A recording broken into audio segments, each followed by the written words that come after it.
Okay, I just got done with that tower, this week's tower run, and I just keep learning things. I just wanted to make a little rant video about Minecraft This game is a trip. I did not expect this game at all. I had written this game off as a silly kids game.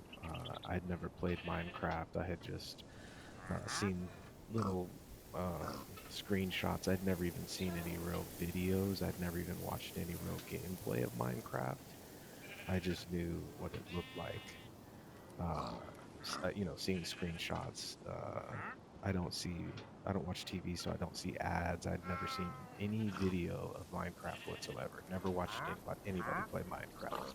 I just knew it was the blocky kind of. I guess they're kind of mimicking 8-bit, the old 8-bit days. My childhood days of the original NES and the like the I think the original Sega Master System, I think it was called, before the Sega Genesis. Those 8-bit, they were blocky, they were crappy graphics, but this is not that. It's so interesting how they took the blocky graphic thing and it's got depth. It's crazy. This thing has depth. The graphics have depth. The world, everything to it has depth. I did not expect this at all. They created an amazingly rich environment. I thought this was going to be a really dumb, kind of simple kids game kind of thing. This is not that at all. This is a very in-depth, very creative dungeon crawler that I was not expecting at all. This was one of those free PS Plus games that I just randomly grabbed. I'll grab a bunch of PS Plus games. I grab most of them, the free games, for my library, and I usually never think about them. But my son, who's about 6, he had been talking about Minecraft. He'd seen his friends playing Minecraft, and he had actually started to play Minecraft at his mom's house. And I didn't really care. I wasn't interested, but I just saw that I had this Minecraft Dungeons. I didn't have regular Minecraft, but I just saw in my library that I had the Dungeons one. And so I told him to try it, and he did like it. He wasn't real into it, but he did like it. He played it, and it caught my attention as I watched him play it. I started noticing the graphics, I started noticing the detail, I started noticing, I'm like, even though everything is blocky, this is amazingly in depth and amazingly detailed. And I right away, it reminded me of the old champion Norath on the old PS2 back in the day. I think it was like a '04, '03, somewhere around there. I was playing that game. I think it was '04. I don't remember exactly. Um, it was a good dungeon crawler, and it was on the old. I think we were at 16-bit, if I remember right, or maybe it was 32-bit. I don't know. The graphics were better by that time. By the PS2, the graphics were a bit better. I think we were on 32-bit by that time, so the graphics were okay, but the gameplay and everything was very simplistic in that game. It was very much once you found your character and your equipment that you like, your favorite weapon or whatever that you like. It was more of just a grind to level up. There really wasn't much to the equipment or the gear. Uh, this game just blows my mind on the depth that they went into. I just got this silly broom. I haven't even tried it yet. Uh, as a tower, I just on the tower that I just beat. This was the reward. They had given me this sparkler. It was like a knife.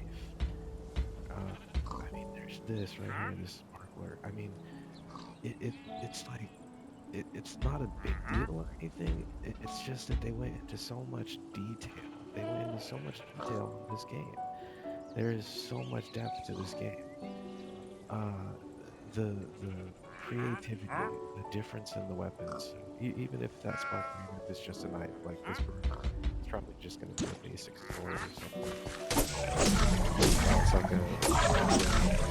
it's like a glaive for the Great Bane or one of those. But it's the creativity of all these interactions, if you really get into the interactions on these enchantments that you can do on the weapons, it's pretty crazy. I did not expect this at all. I don't think I've ever dealt with anything like this. I wasn't much of a dungeon crawler guy. I tried the original Tomb Raider back in the day. I tried that Champions of Wrath. I'm not much of the kind of adventure, kind of role-playing game. I did the original Final Fantasy VII on the original PlayStation 1 back in the 90s. I've done these kind of things a little bit, but I never got into them. Like that Champions of North, I was just renting. I never even bought that game. I was just renting that. I would go rent it from Blockbuster or Hollywood Video or whatever I was renting from back then. I would rent it because I knew once I play this a bit, I'm not going to go back and play it again. I knew it wouldn't have much replay value to me. Uh, Gran Turismo was pretty much the only game that I bought for a long time because I knew I could just keep playing it. I knew it had replay value. This Minecraft Dungeons absolutely has replay value. It's crazy. I already have quite a bit of hours on it. I played the game for almost a year. I think I have about 600 hours on it total. And yeah, I'm still learning.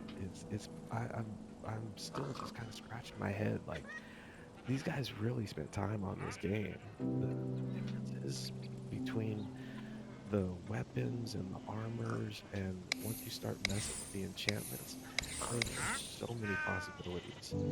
Uh, they like this extra artifacts activate on low HP. It took me a while to even understand and really appreciate what this does because it interacts with any artifact, and so it depends on your artifacts that you're using how effective it's going to be. Uh, it's I mean, there's so many things like that. Like the one of the big ones that really surprised me was this. The encrusted anchor ended up being the best weapon in the game for me personally. Uh, and it took me a while to realize why. This is my level 263 that I picked up off the tower that has some radiance on it. The radiance isn't the big deal, and the big deal is the inflicts poison. And it took me a while. I was using this thing for a while before I really realized what it was doing. It's not the same as the other poison enchantments. This one and the whip, for some reason they made it different, where it's a direct poisoning damage. The other ones, it's always a poison cloud. And so this one just kind of caught me off guard.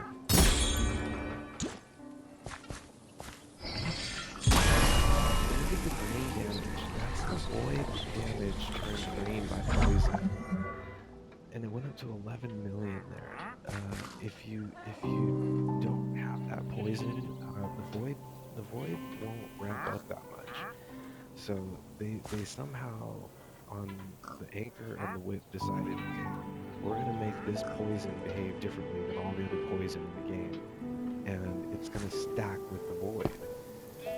And it just, I didn't, honestly, I didn't pay attention. I didn't notice it until actually I was over here testing like this, and I noticed I was like, hey, why is it green instead of purple? And I realized that the void had combined with the poison. And I tried it with other weapons, with other elements that have void, and it's not the same. You can get, like, this guy doesn't have fire. This guy I thought I had enough. I think I turned it off. Green. Yeah, I took it off. I had another weapon that was using fire. It wasn't a bow. I think it was an attack melee weapon. Something was hitting with fire. I think it was his hammer. I think I had done fire and lightning on the hammer, and it just didn't work the same. It wasn't stacking. I'm just gonna do it. I can just take the points back off.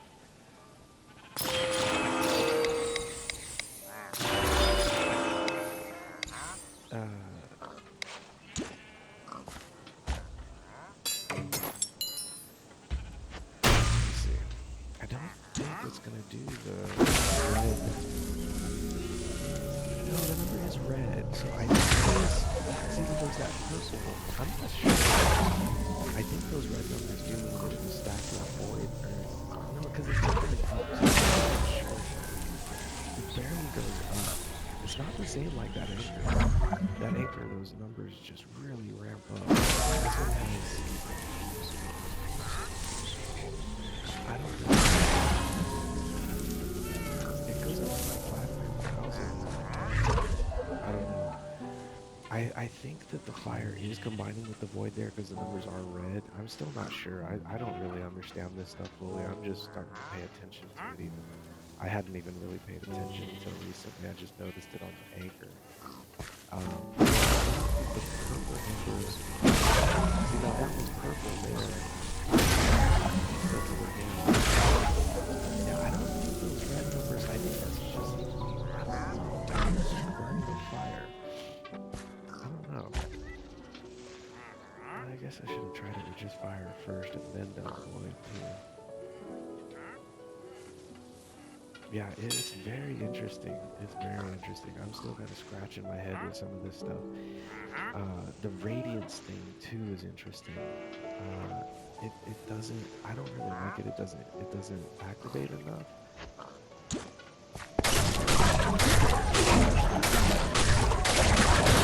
See, there's one time, one yellow circle. You hear that little bang, that little noise when it hits. One time the radiance hit in all of those combos. So it just radiance doesn't activate enough with the slower weapons, and then even with the faster weapons, radiance still seems to kind of struggle a bit. Um, yeah, this guy has it.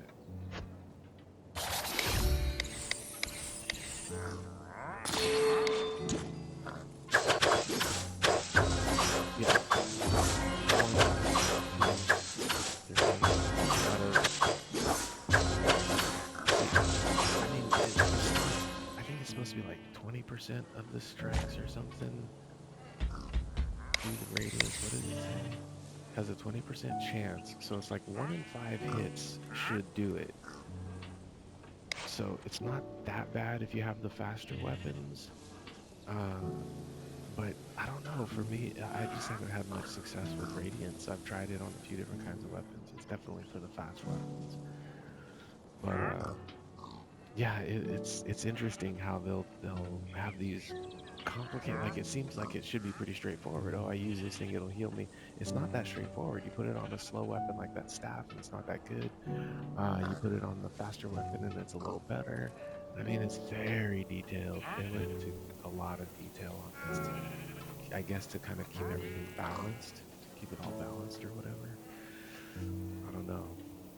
I'm still kind of tripping on this game that I totally thought was a kid's game. I totally thought this is not a kid's game. I totally thought it was. When I first saw Minecraft and I first saw this, I just assumed these are just stupid kids games. They're gonna be so dumb. I thought they'd be real simplistic. This is so complex. This is so in depth. The different enchantments thing. I'm still learning. I'm still learning on this stuff. Like this gravity one. I've watched other guys' videos when they talk about these things, and like I think like on the hammer, on certain weapons, I think gravity can help. I think even on like that knife, the range is real limited on these weapons. They don't hit real far. They don't reach real far. So I guess gravity kind of helps these weapons, but I've tried it and didn't really like it either. So I don't really know. I'm like, am I not using it right? I don't know enough about it. I've watched something. I do watch. I like DCSK, the YouTube channel kid. Well, I call him a kid. He's a young man. I'm just an old geezer. So no offense to anybody that if you're in your 30s or whatever, and I call you a kid, please don't take offense. I'm in my 50s now, so to me, people in their 30s do seem like kids, pretty much. They seem like, you know, I know they're adults or whatever, but they to me, people in their 20s and 30s don't seem that much different than high school people a lot of times. So, yeah, uh, no offense, DCSK, he seems cool. Very heavy accent, but I'm used to accents. I can understand them no problem. if you can handle the heavy Asian accent, he knows what he's talking about. The dude is good. He is good at the game. He makes those tower runs look easy. Even on the difficult tower runs, he makes it look easy. So much respect to DCSK. I have learned a bit from him, but he doesn't really go into detail about these enchantments and that kind of stuff. Not that I've seen. I just watch his tower runs, and I've learned to appreciate some of the things that he uses. He actually he uses quite a bit of the snowball. That's one that I learned to appreciate from watching him. He'll go onto this he'll go onto this snowball pretty quick. He prioritizes it pretty quickly in a lot of his tower runs. He's trying to build it up pretty quickly. So I started doing that too, and I started to realize this thing is good. If you get it up to that every second maxed out level 3, it's a lifesaver. It's pretty effective.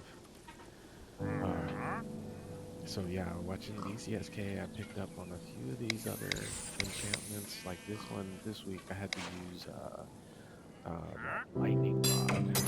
I'd never use this. I hated this thing. I'd never used this. I tried it in regular levels, not the tower. I don't think I'd ever tried it in the tower. I tried it on regular levels and totally hated it. You can't really aim it. It just latches onto the first nearest target that you're like facing, pretty much. Um, so once I got used to how to use it, I realized I'm like, okay, it is powerful, but I just don't really like the way you can't like aim it. You can't really select your target per se. So it like on this last tower, it's really nice for this one underwater level. There's a whole bunch of guys on this one small little platform with a air pad that's in the middle of the platform, and then an air pad that's at the beginning entrance, which is way down below the whole platform. And so I had to go up and do damage with the lightning, and then go back down to that bottom entrance to avoid all the guys and all the arrows and everything. It's just too much guys all at once, and I couldn't handle it. And DCSK ran right through it like it was nothing, of course. But for me, I sat off to the side of the platform and kept going down to the bottom to recharge my air, and I just kept using lightning to pick off the guys along the edges. And then once the numbers of guys were down enough that I could handle it, I start to move over to the platform and go in and finish it off. And I had done a similar kind of tactic when I was using on this week's tower. I had used this beacon. They have the beacon as a choice as you're going up the tower, and I had used this beacon instead of the lightning. And you can just kind of swing the beacon around. It is pretty nice. It's like a laser beam. You can just kind of swing it around and point it wherever you want to point it. So that was pretty easy to use, but it's not. I guess you'd say it's not as efficient. It's not as efficient as the lightning, and it wastes the souls when you're missing with the laser. If you're not hitting guys and you're missing, you're wasting souls. So it's kind of it's not it, on that tower run. It's like I had to figure out, okay, I'm burning souls too fast with the beacon, and even though I like it because it's easier to use, but I was realizing, okay, but I'm burning souls too fast, so I got to go to the lightning and figure out this lightning. And then once I figured it out, I realized, okay, yeah, for this particular situation, it does work well because I wasn't wasting souls. So the beacon, when I was doing that water level, the beacon was easier to use, but it burned up all my souls. So then I would get to the boss fight and I wouldn't have any souls left. It's hard to collect enough souls when you're on that tower run. Uh, so it's things like that that I mean I did not think that this game would be so in depth and so detailed. There's little differences, little nuances between the different artifacts and the different enchantments and the way things interact together. It's been mind-boggling. I mean, there's been plenty of times that I've been sitting there just like almost just mind boggled and just stumped because of so many possibilities and so many options, and just thinking, what's the best way to approach this, because I'm struggling on this part here. What's the best way to approach this? And there's just so many different things to consider and look at to try to figure out what's the best equipment to use. So I just I'm still just I'm blown away that this game, I think it should have been more successful than it was. I don't think people really gave this game a chance. It sounds like it sold okay, but then it fell off kind of quickly. I don't know if it was because of the DLC stuff. I don't really know. I didn't follow this game at all. I have no idea how people responded to it, what the community thought about it. I have no idea at all.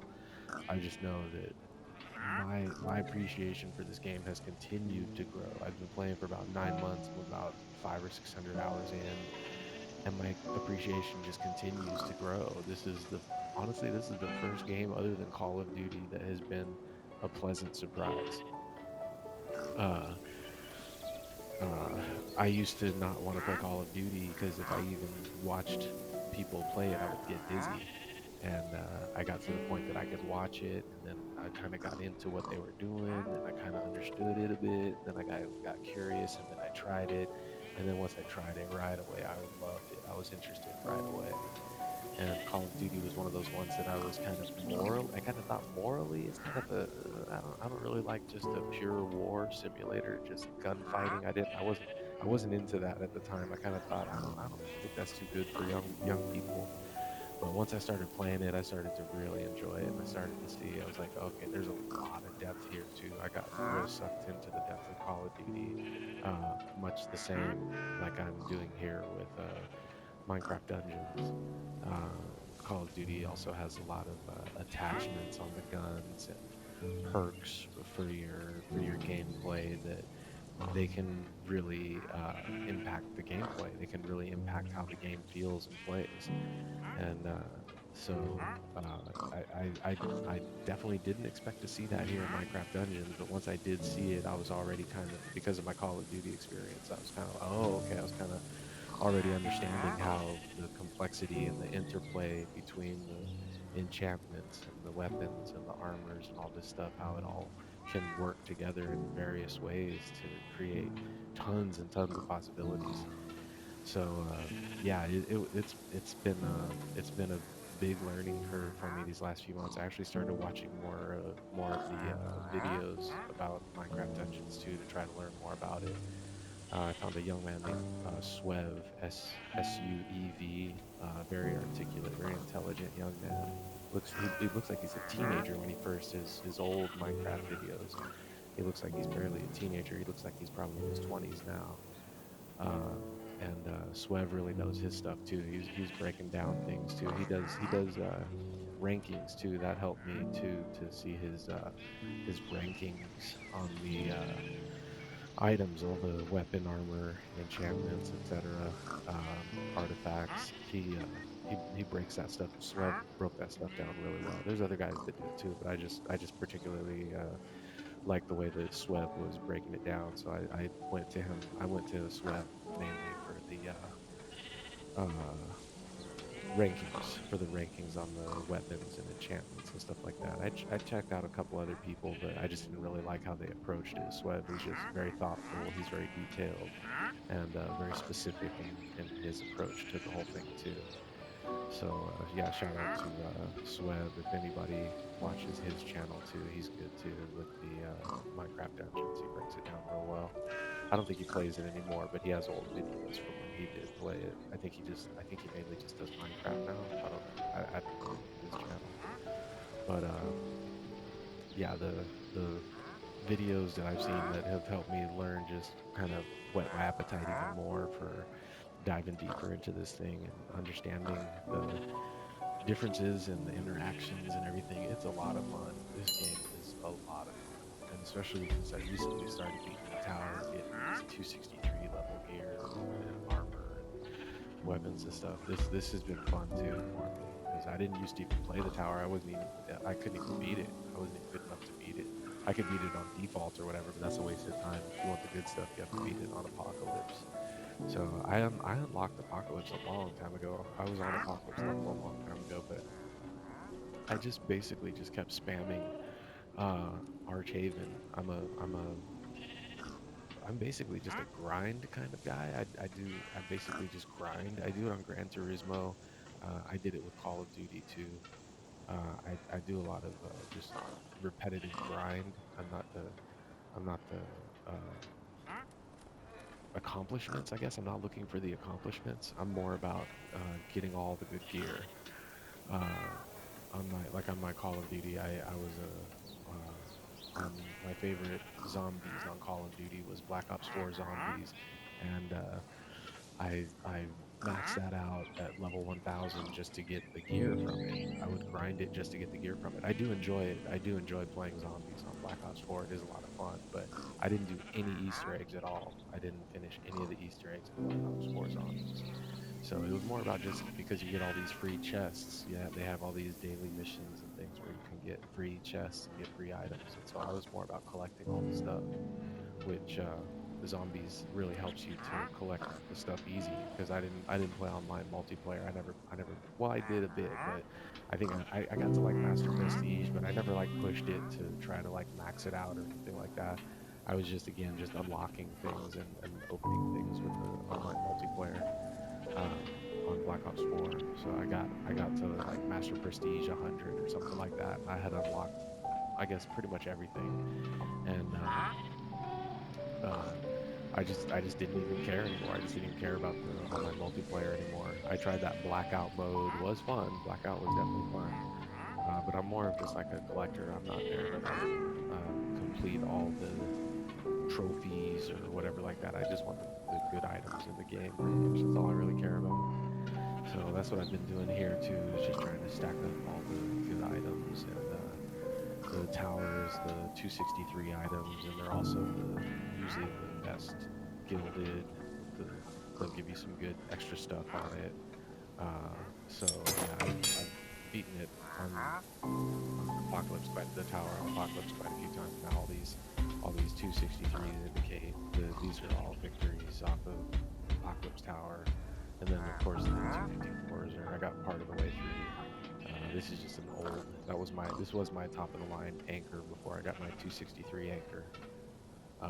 Yeah, this is the anchor that showed me the power of Void combined with the inflicts poison, and then I remember I got this out of the tower, and it came with dynamo, and or no, it didn't come with dynamo. It came with void and sharpness, and it had something else where on the third one, and then I took it to the enchant smith and spun a few times and got lucky and got dynamo on that third one. So this anchor I had to put dynamo on it, but this one when I drew it, this one came with dynamo, uh, and then I had to spin to get the void on this one. This one didn't have the void. So I got the enchant smith, I got the void on this one, and this was my best anchor. And then I got the 263 one, and so I kind of retired this one. So there's like a backup or whatever. I'm gonna give this one to my son if he wants it, but I already gave him one of my other good ones, so he's set with a good anchor too. But yeah, these 254s, these were all failures. This was actually I was struggling with this week's tower. I failed a few times in a row. I beat it. This is actually I beat the tower the very first time, and I beat the tower the very first time, and I think I actually got the easiest armor the first time I beat it. This one, yeah, this was the one I got the first time that I beat the tower, and it was the first time I played the new tower too. As soon as I played the new tower the first time, boom, beat it, no problem. And then after that, I struggled, and I failed a few times in a row. I think I failed like 4 or 5 times in a row. I got these 254 items, and I was like, man, why am I struggling? And then I finally realized it's because I was getting rid of the golem. For me, I needed the iron golem to be able to go all the way through the this week's tower. I was trying to do it like I saw DCSK do it, and I couldn't do it like he did it. So I went back to my way, and then I've been beating it like every time now, no problem, flying right through it. I think I beat it like 5 or 6 times in a row on the current week. So yeah, I'm having fun with this game. I'm definitely having a lot of fun with this game. It's very interesting, and it's fun too. I enjoy playing it with my son too. It's fun with 2 people too. But we can't do tower together. I found it interesting that they make the tower more difficult when you're playing with 2 people. Like on certain levels, it would be 2 hits to take out a creeper on one player, and then I noticed when I went in with my son, the same level you get there, and now all of a sudden it's 3 hits to take out a creeper, and we couldn't even pass that level. So yeah, I like last week's tower. It was hard for me, but I beat it most of the time. I probably beat it like 80% of the time when I was trying last week's tower. And then when my son and I tried last week's tower a couple times, we couldn't even get past like round 8 or 9. It was so hard. It was way harder. It's not just more zombies, they actually make them tougher for some reason. The zombies have more damage for some reason. It's like they expect you to stand together and literally double team every single time you attack or something. I don't really get it. I don't know.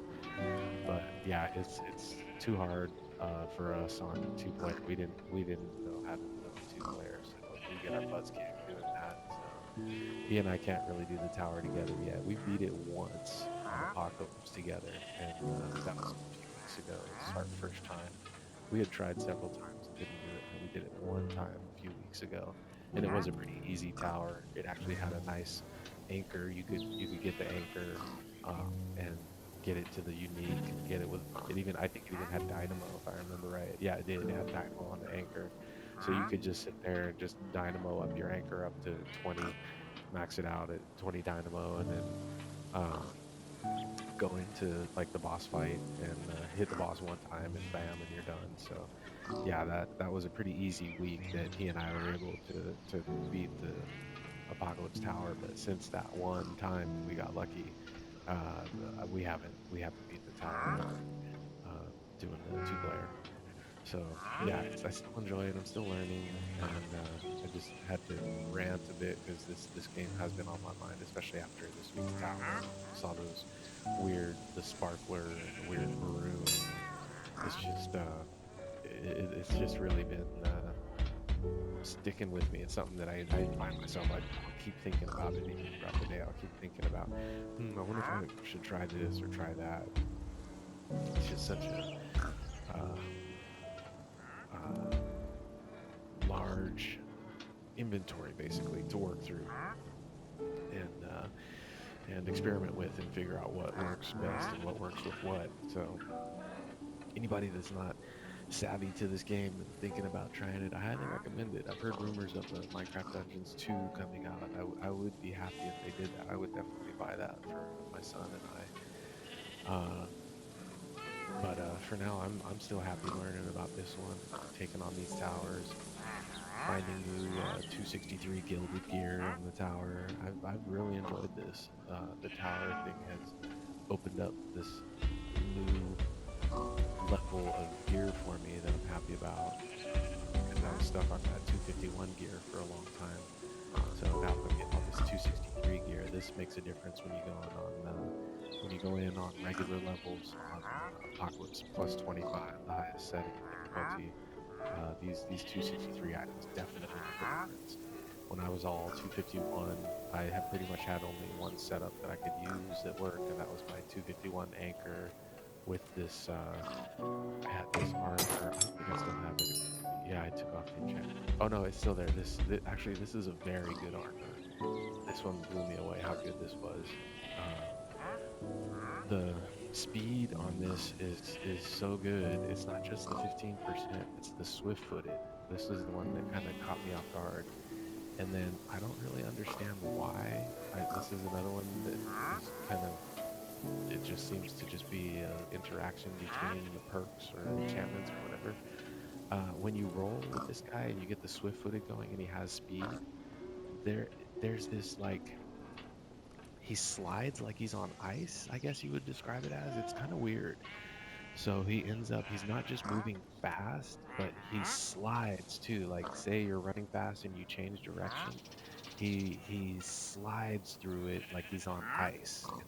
I don't know if it's a glitch. I don't know if it's on purpose, but it's very interesting and it makes it fun because it makes it challenging. You have this speed, but you can kind of go too far sometimes and go off the map and fall off and you take damage. You don't die, but you take damage if you fall off the map. So it's like they give you the speed boost and then some. I think it may be something to do because of the multi-roll stacks or something. I'm not sure, but it's really interesting. At first he'll just be speeding up his run, but then when he really gets going fast, he'll do this sliding thing like he's on ice. So that has been really interesting too, and I've actually learned to like use it to my advantage and get away from trouble and survive better and stuff. So even though this isn't like the most tanky armor in the game and the most defense and everything, I was able to survive well with this, and I could stack up the rolls real quick and keep myself moving quick. And with the combination of the dynamo rolling and the swift-footed, I mean, I was doing good. I was doing pretty good. I'd have the 251 anchor and this armor, and then I had a 251 soul bow that has. I always have when I'm running the regular rounds. I always have a soul bow that has anima conduit and soul siphon. And so my old soul bow was only a 251, but I was strong enough with that setup to go through Apocalypse plus 25 levels. Not like no problem, but I could get through them pretty solid. And in pretty much any other setup that I tried, I couldn't do it. I couldn't beat Apocalypse 25 with other stuff. I had I got rid of a lot of them actually. I had the 251 anchor.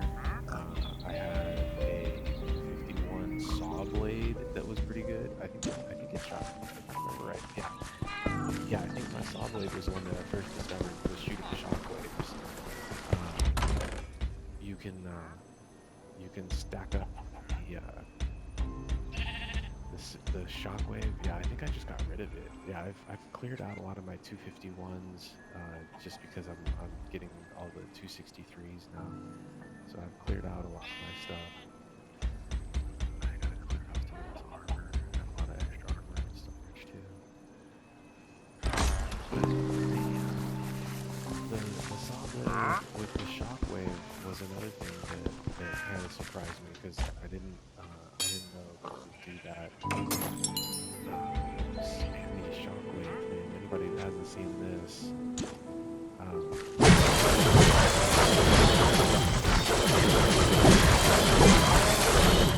crazy. This thing is crazy. Um, the level 251 probably shockwave was good, but my 263 obviously is much better because it also adds the swirl. So that's why I got rid of the 251 saw blade. Actually, I think I might have given it to my son, the 251 saw blade. But yeah, I was using it wrong. Right? And then it breaks down.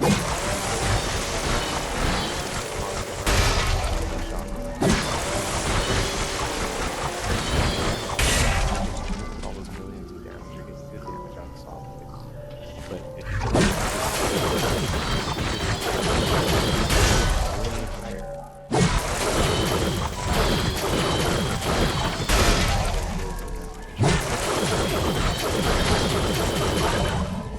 the additional shockwave and swirl being constantly trapped. So, I mean, that was something that I just stumbled upon. I'm just trying to use this thing, and I saw, okay, if you just hold it down, so it was overheating.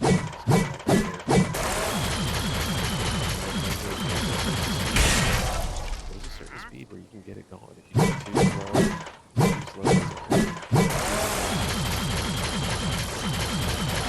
as fast as you can, you're gonna just burn it out. So it's a compromise. It's an interesting thing. It's an interesting mechanic. It's a very interesting game mechanic. And again, just something that I just didn't expect. I just kind of stumbled upon and just discovered. So yeah, the discoveries continue on this game, and I hope to discover more and more as I continue with this game.